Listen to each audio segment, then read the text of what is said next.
Well, Soulmates, it looks like we're getting a new X-Men line of Marvel Legends real soon, and honestly, I'm not that excited about this line. I felt like I was pretty underwhelmed by it. There were some things that I did like about it, but not that much. Like, for instance, I liked Vulcan's new body. It's nice to always have a new body anytime they come up with one.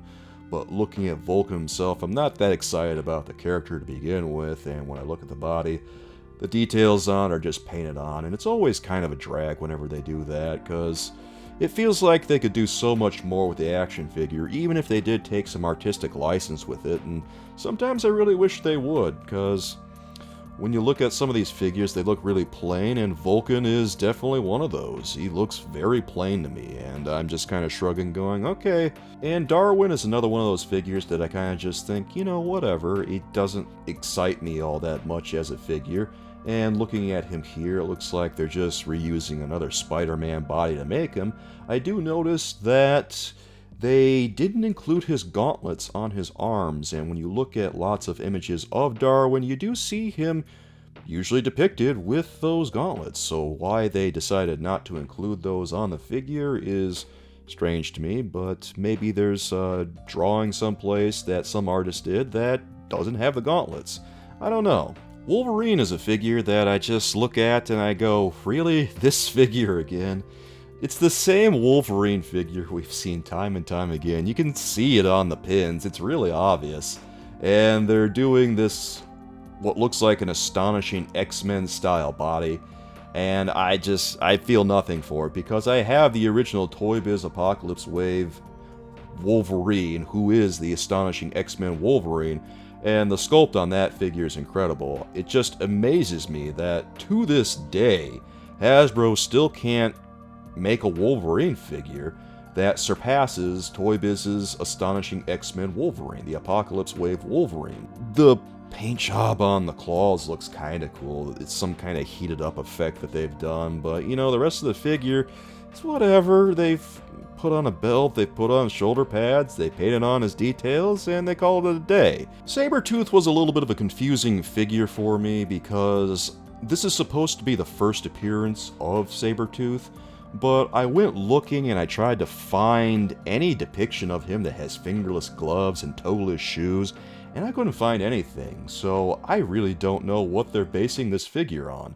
Also, the head sculpt is all kind of weird. I don't like it. It doesn't really look like Sabretooth to me. It looks goofy. It doesn't look right. It doesn't look like nasty or anything. It just looks like he's trying to take a dump or something. He doesn't look like what I think of when I think of Sabretooth. I think of Sabretooth as a pretty bad dude. Siren has to be the most disappointing figure of the wave for me, because I was really looking forward to getting a Siren figure someday. I've been waiting for one for a long time, because I'm a really big fan of Deadpool, and she's one of Deadpool's major supporting characters in the mid to late 90s in both his miniseries and his ongoing series. So to finally have this figure and see it the way it is, it's a little bit of a letdown. The head sculpt just does not really feel like Siren to me. She's got this weird sultry look on her face, and I don't know why it's there. It looks like she should be a little bit more serious than she is, or at the very least she should have a sort of screaming face, because she is Siren. She is Banshee's biological daughter, even though she was raised by Black Tom Cassidy, and she's got the same powers. She's got that sonic scream.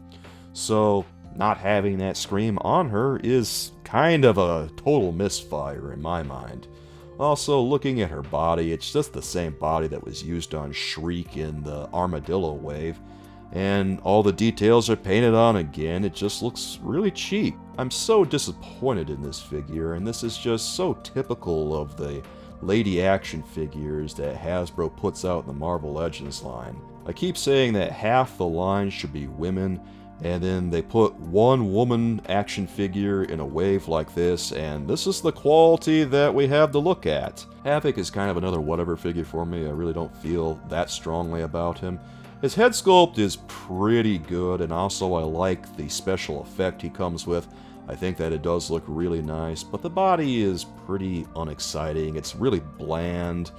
The best thing I can say about it is that it has butterfly joints, but, you know, it looks like a dozen other bodies that I've seen before, so Maggot, I think, is the most exciting figure in this wave. I really like what they've done with him overall. The jacket looks really cool. The texture on his pants looks pretty cool too. It looks like there's lots of nice little details on his arms and his sleeves.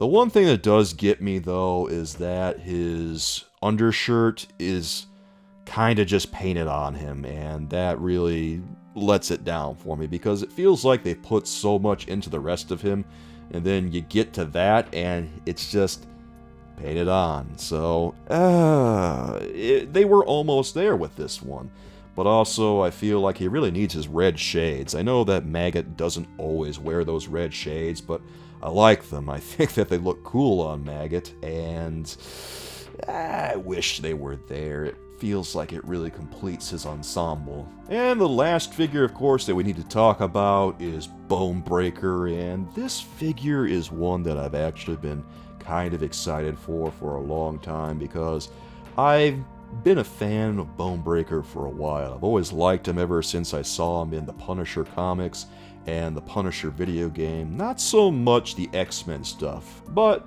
it is nice to have him here, and I do like the tank design and the head sculpt. Those are both really cool. The thing that gets me about Bonebreaker, though, is that from the waist up, he's a little bit of a disappointment because there's, well, so much recycling going on with his torso and his arms. He's got pin joints. It's really obvious. I would like this more if they did a little something more with it, but as it is, I'm just not that excited about the wave.